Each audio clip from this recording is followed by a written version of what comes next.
আসসালামু আলাইকুম everyone, welcome back to my channel Roshni's kitchen.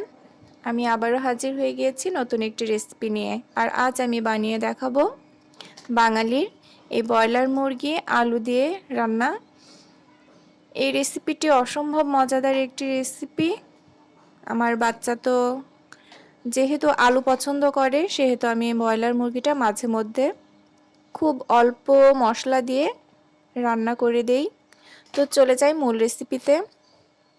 প্রথমে এখানে আমি 1 কেজি 200 গ্রাম মতো ব্রয়লার মুরগি নিয়েছি, রেগুলার যেভাবে কেটে নিই সেইভাবে। আর 5-6টা মতো আলু এভাবে কেটে ভালোভাবে ধুয়ে নিয়েছি।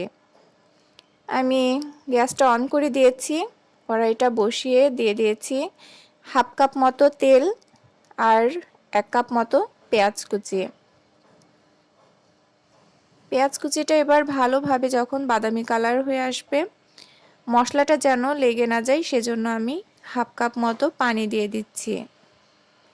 এবার এর মধ্যে আমি দিয়ে দিচ্ছি 1 চামচ মতো পেঁয়াজের পেস্ট, 1/2 চামচ রসুনের পেস্ট আর 1/2 চামচ মতো আদা পেস্ট।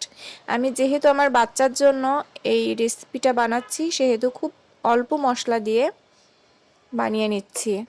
আমি এখানে 1 চামচ মতো লবণ দিয়েছি, 1/2 চামচ ধনিয়া গুঁড়ো আর 1 চামচ মতো হলুদ, আর মরিচের গুঁড়োটা সামান্য পরিমাণ দিয়েছি 1 চামচ, আর জিরে গুঁড়োটা দিয়েছি 1/2 চামচ মতো। এবার মশলাটা সামান্য পরিমাণে একটু নাড়াচাড়া করে এর মধ্যে আমি দিয়ে দেব একটা ছোট এলাচ, দারুচিনি একটা আর লবঙ্গ। এবার ঢাকনা দিয়ে দেব। যখন মশলা থেকে তেল ছেড়ে যাবে, তখন আমি এর মধ্যে মুরগির মাংস আর আলুটা অ্যাড করে দেব। খুবই অল্প সময়ে এই ব্রয়লার মুরগিটা রান্না করা হয়ে যায়, আর বাচ্চারাও পছন্দ করে। আমি এর মধ্যে এবার অ্যাড করে দিচ্ছি 2 কাপ মতো পানি। মুরগি থেকে যেহেতু পানি বের হয়েছে, সেহেতু আমি বেশি এখানে পানি অ্যাড করব না। আর দিয়ে দেব 3-4টা মতো কাঁচামরিচ, এতে গন্ধটা অনেক সুন্দর আসে।